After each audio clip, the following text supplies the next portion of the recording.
The number one question I'm always getting asked is, how do I become a medical photographer, or what advice do you have for getting into a career in medical photography? And to be honest, I probably should have made this video a long time ago because I get asked the question all the time. It's my most requested video topic on the channel. So right now I'm going to go ahead and I'm going to give you 6 tips to help you get started in a career in medical photography. Get connected. You've really got to become known. You've got to connect with people who are already in the industry, and there's a couple of ways you can probably do this. The first thing I'd recommend is going on to Google, do a quick search of the local hospitals in your area, find out if any of these hospitals have a medical photography or medical illustration department. You're probably going to find a phone number or an email address to either the department itself or to the head of service or team leader. That's exactly how I made my connections. It was uncomfortable at first, but I just went ahead, picked up the phone, ask some basic questions about the job and if they had any advice about getting started.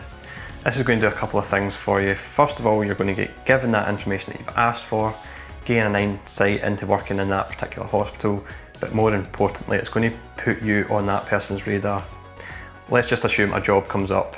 Who's more likely to get that job, the unknown person or the person that's already made those connections and hopefully made a good impression? Obviously it's going to take a bit more than that, and you're still going to need the necessary qualifications for the positions, but there's a couple of things that we can talk about later in the video with that topic. So tip number 2 is get LinkedIn. It kind of follows on closely from the first tip, but I'd suggest following up your initial connections on LinkedIn. If you don't have a LinkedIn account, I'd really recommend that you get one as soon as possible. LinkedIn is going to act as your professional social media account. You're going to want to try and connect with the people that you hopefully made contact with in step 1. After you spent some time on the app and made a few connections, the app will start to recommend other people to connect with. These will most likely be other medical photographers, so you want to try and connect with them too. Remember, we're just trying to make ourselves known to likely employers and make a good impression in the process. But before we do that, you need to make sure your LinkedIn account is set up properly. LinkedIn is essentially your public CV, and recruiters are scanning through the profiles to look for possible candidates for positions they have posted or are due to be released. So with that in mind, you're going to want to post your education, your employment history and any relevant work experience that you've done relative to the job you're hopeful to find, medical photography for example. Let people know what you want to achieve in your personal statement. State that you're actively looking for work and that you're looking to become a medical photographer in the future. Don't forget to post any other achievements you've kind of done here or any other courses you've undertaken, any relevant skills, and we're going to talk about these extra relevant skills in the next tip, tip number 3. Get educated. Now, aside from meeting the necessary qualifications required to apply for the job, which is just a fact, you're going to need to be qualified to at least an HND level or higher in photography or a relevant art topic. There's still a couple of things you can do to stand out from the competition, assuming you have those qualifications. First of all, start by taking advantage of any free courses that are available online, such as the excellent courses provided by the Open University. I'll leave a link to those below in the description. And the best thing about these courses, aside from being free, is that they actually provide a certificate of completion which you could and should keep in a folder as evidence of your continued professional development, or CPD. On here you're not going to find courses on medical photography or photography in general, but you might find things like leadership, anatomy, diversity. All things are going to be extremely relevant for a career in the NHS or any healthcare organisation. Another excellent resource for online courses is Google Digital Garage. These are more sort of geared towards online marketing, but you'll also find some good modules on project management, public speaking, and by undertaking these additional courses, you're showing your potential employer that you are continually working on yourself, you're working on your personal development. This shows that you're passionate about the job and that you're prepared to work on and improve yourself over time. That brings me on to tip number 4, which is to build a strong portfolio. Speaking from experience, when you apply for a job in medical photography, the job description is probably not going to mention anything about needing a portfolio. However, in the actual job application, there's a good chance it's going to ask you to provide a portfolio alongside your application. If you've already worked as a medical photographer in the past, then you're going to have a selection of photos to choose from. However, if you've searched for this video, then this is probably the first time that you've applied for a job in medical photography. So what can you include if you don't have any medical photographs? Well, fortunately there's a lot of medical style photos which you can replicate out with a medical setting. But before I talk about what to include, let's take a look at some of the things that I would advise you definitely don't include. Of course, this is just my opinion, it's your portfolio, and at the end of the day, you can add whatever you want, but I would seriously try to keep the portfolio relevant. By that I mean not pictures of swans and dandelions or your pet dog looking up at your phone.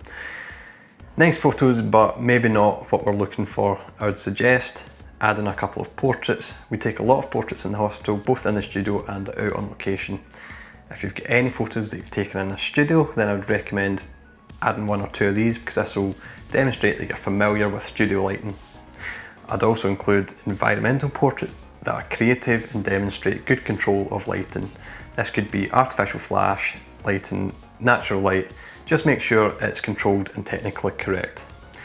Another good idea would be to include group photos, because we do them quite a lot in the hospital and not everybody's confident in directing a large group of people.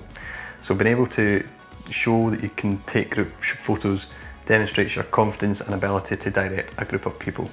Now, if you did want to try and incorporate a couple of medical style photos, you could try including two examples of the same subject, one with flat lighting and one with side lighting.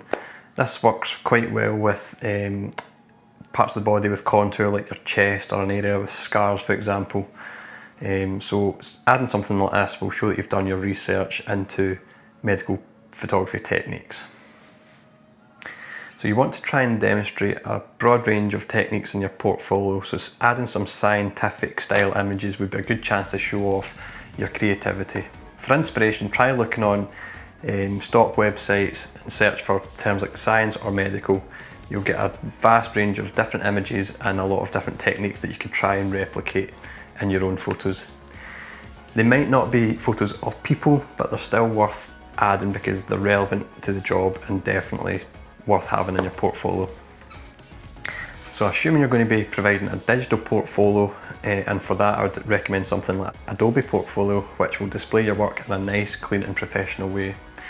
Using an online portfolio will also let you show off any video work that you've done, graphic design work, and whether you choose to add video and graphics and illustrations in your portfolio is up to you.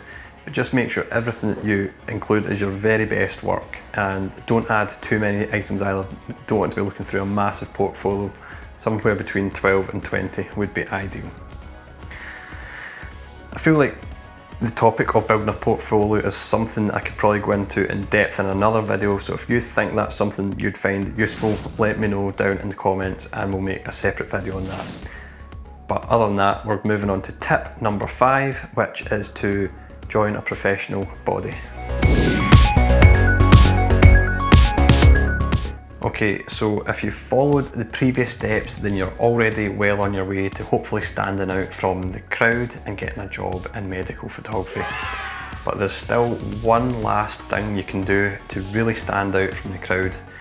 Most people will take the advice from the previous 4 tips, and that's fine, but if you really want to set yourself apart from the crowd, then I highly recommend that you join a professional body, specifically the Institute of Medical Illustrators, or emmy, which I've also linked below. The reason most people won't take this step is because it does require a financial contribution. However, the student membership that you would apply for, it's the student membership that you'd apply for because you're not a registered medical photographer, and that is cheaper than the full membership. And if you can pay in monthly instalments as well, if you'd rather, to save money on a full annual fee. If you take this next step, then you really can't be ignored. It really is a clear declaration of how committed you are to the profession.